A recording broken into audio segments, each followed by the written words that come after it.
இன்னைக்கு காலையில திரையுலக பிரபலம் ஒருவர் வாக்கிங் போன போது திடீரென மாரடைப்பால காலமானார் அப்படிங்கிற செய்தி நம்ம எல்லாரையும் அதிர்ச்சி அடைய வச்சு.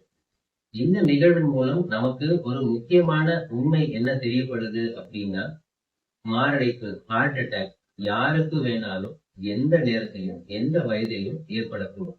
இது ஒரு நிதர்சனமான உண்மை.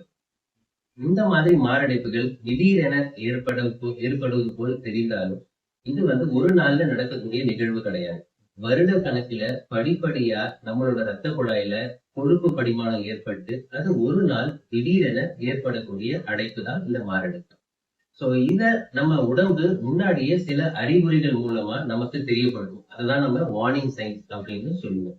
சோ வேகமா நடக்கும் போதோ மாடிப்படி ஏறும் போதோ நமக்கு இருதயத்துல அழுத்தமோ இல்ல தாட வலியோ இல்ல தோள்பட்ட வலியோ இல்ல மூச்சு திணறலோ ஏற்படும். நம்ம செய்யற அந்த வேலைய நிறுத்தின உடனே இந்த மாதிரி சிம்டம்ஸ் உடனே சரியாயிடும். இந்த மாதிரி அறிகுறிகள் உங்களுக்கு இருந்தா நீங்க கண்டிப்பா ஒரு மருத்துவரை அணுகி அதுக்கான உதவிகளை எடுத்துக்கணும். அதுதான் நல்லது, அதுதான் கரெக்டும் கூட.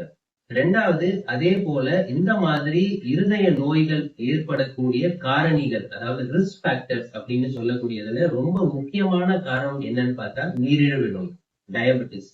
ரெண்டாவது ரத்த அழுத்தம், ஹை பிளட் பிரஷர். மூணாவது அதிக கொலஸ்ட்ரால், ஹை கொலஸ்ட்ரால். நாலாவது அதிக உடல் பருமன், ஒபிசிட்டி. இதெல்லாம் ரொம்ப முக்கிய காரணங்களாக இருக்கிறது. இது கூட புகை குடித்தல், மது அருந்துதல், இந்த மாதிரி பழக்கங்களும் இருதய நோய் வர்றதுக்கான காரணிகளா காணப்படுகிறது. இந்த மாதிரி ரிஸ்க் ஃபேக்டர்ஸ நம்ம கண்டறிஞ்சு அதை கட்டுப்பாட்டை வச்சுட்டாலே இந்த மாதிரி திடீரென வரக்கூடிய மாரடைப்புகளை நம்மளால தடுக்க முடியும். மூணாவது விஷயம், இதுல நமக்கு ரொம்ப இம்பார்ட்டண்டா தெரிய வேண்டியது, இது மாதிரி ஒருத்தர் வாக்கிங் போகும்போதோ இல்ல ஜிம்லயோ திடீரென மயக்கம் போட்டு கீழே விழுந்துட்டாருன்னா நம்ம பண்ணக்கூடிய 3 விஷயங்கள்.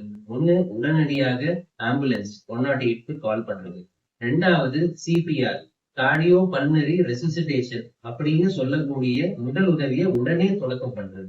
மூணாவது, அந்த மாதிரி ஒரு காமன் பிளேஸ்ல ஏஇடி அப்படின்னு சொல்லக்கூடிய கருவி, அதாவது ஆட்டோமேட்டட் எலக்ட்ரிக்கல் டீஃபிபிரிலேட்டர் அப்படின்னு சொல்லக்கூடிய கருவி இருந்தா அதனோட செயலின்படி அதை பயன்படுத்தி இந்த மாதிரி உயிரிழப்புகளை நம்மளால தடுக்க முடியும்.